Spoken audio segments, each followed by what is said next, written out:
Dambrot holds the keys to the kingdom. As head men's basketball coach at Duquesne University in Pittsburgh, Dambrot is one of 700 Division I men's and women's coaches with the power to award a scholarship to play college basketball at the highest level. He is a gatekeeper of the free dream, a free college education. I sat down with Dambrot to discuss the coach's view of summer basketball. Duquesne is the type of college that high school players can reasonably aspire to reach. For the few elite players with enormous talent or size, summer AAU basketball is almost a formality as they rack up multiple scholarship offers from top college teams. But the vast majority of AAU kids are clawing for any opportunity to play Division I. These players will never get a look from a Kansas or Kentucky, or even a Butler or Nevada. At Duquesne, amid major rebuilding after decades of mediocrity, Dambrot recruits players who are overlooked and underappreciated and have intangibles. That's the formula Dambrot used at the University of Akron, where in 13 seasons he took 3 teams to the NCAA tournament before Duquesne hired him in 2017. Dambrot, 59, has been coaching high school and college teams for more than 30 years, including 2 years coaching LeBron James at St. Vincent St. Mary High School in their native Akron, Ohio. The first thing he told me is this: summer ball is the only path to a college scholarship. The big dilemma is you have to play AAU basketball now in order to really get what you want, unless you're just such a superstar that it really doesn't matter, Dambrot said. For years, I've heard people claim, if a kid is good enough, they will find him anywhere. That only applies to the top 100 or so high school players in the country. Meanwhile, there are 9,406 Division I basketball scholarships for men and women. Maybe 2,000 spots are up for grabs each year. It's hard to count the number of kids playing AAU, but with 500,000 high school players, it's safe to say that at least 100,000 are playing summer ball. Those numbers make AAU a necessity for the vast majority of kids trying to go D-free. Dambrot's next piece of advice: finding the right AAU team is crucial, and hard. Parents are in a very difficult position, Dambrot said. It's hard to make decisions when you really don't know the business.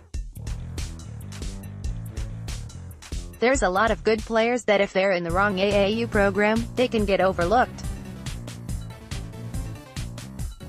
And so the key is trying to find the right place for your particular son. One of the things I try to tell people is it doesn't necessarily have to be the biggest program, but there has to be some other recruitable guys on that team. We're so limited in where we can go and how much time we have. If it's just one Division I guy on a team, let's say he's a marginal guy, or an undervalued guy, then we're not going to see him play.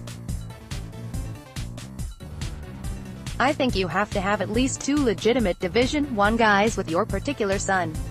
That presents another dilemma: should a kid play for an elite-level team with so many Division I players that it's hard to get playing time? Or start for a team with less talent? Dambrot said there are no easy answers. He said you don't have to play for a shoe circuit team on Nike's EYBL, Adidas Gauntlet, or Under Armour's Association. Dambrot also recruits at other tournaments. Overall, he advises parents to watch out for teams that make promises about playing time, and to ask potential summer coaches what players they have recently sent to which colleges. Parents are in a very difficult position. It's hard to make decisions when you really don't know the business. It's common for players to switch teams during the summer, but moving 3 and 4 times, and sometimes back to the original squad, is a red flag for Dambrot. Because there's no commitment. If they're not committed to their AAU team, why would they be committed to us? Plenty of kids who don't start on their summer teams get scholarships.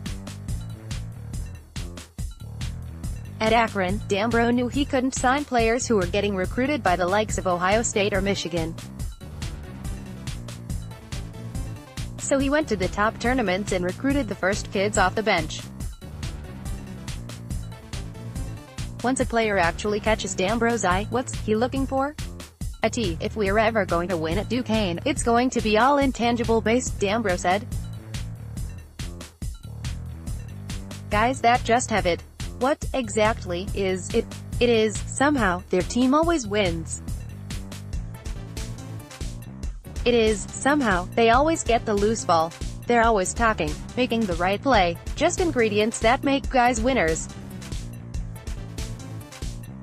Like, why Earl Boykins made it to the NBA. It wasn't because he's big and strong or whatever, it's because he has it. That burning desire to be great. When Dambrot is interested in a player, he goes to a game and watches his every move. He doesn't see anyone else on the floor. Everything you do is being watched.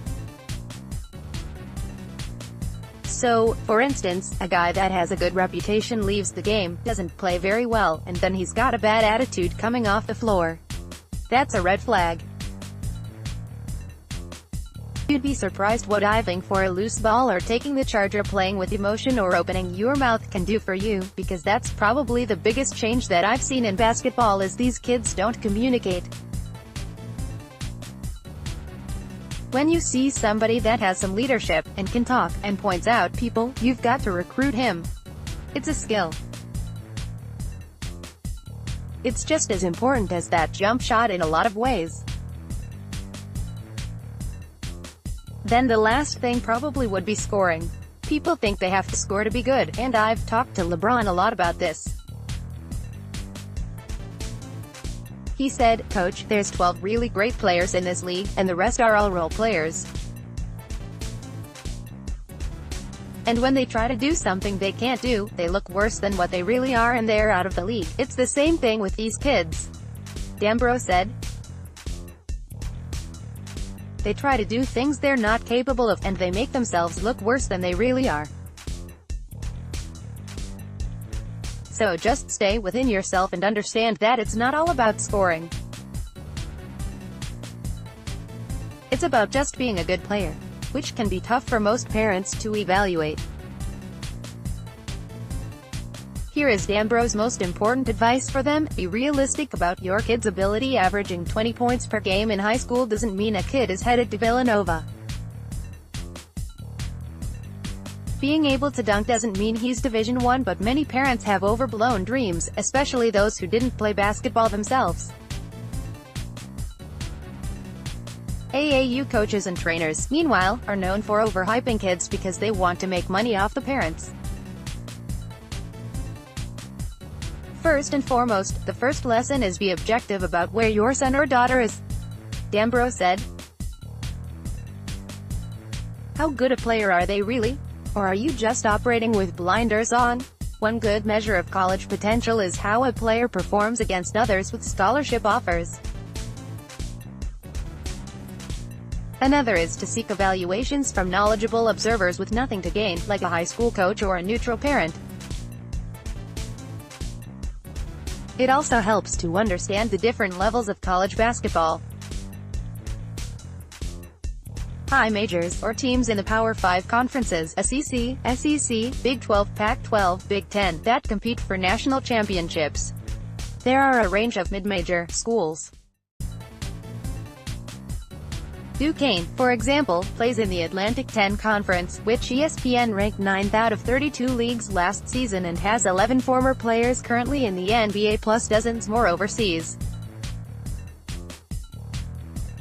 Low majors are schools that rarely, if ever, reach the NCAA tournament or produce NBA talent. Send Dambrot a highlight video if your son can't hang with future pros, either in the NBA or overseas. Matter of fact, don't send him any highlights, period. I can't speak for everybody, but I don't watch them. I just don't have enough time, and we're already recruiting enough guys that we saw play in person. If you want a college coach to know about your child, Dambrot recommends going through someone who has a relationship with the program, like good AAU coaches. Which brings us back to the necessity of summer hoops. At its best for thousands of very good but not great players, AAU ball is the only avenue to a free college education. That places enormous pressure on players and parents to achieve the dream, by any means necessary. I asked Dambrot what he would tell parents who feel trapped, spending enormous amounts of time and money, in the quest for D-free. You have to first understand that all these kids care about is basketball, Dambrot said. You have to make sure that the kids understand what's important, and if they don't do what they're supposed to do, you have to take basketball away from them.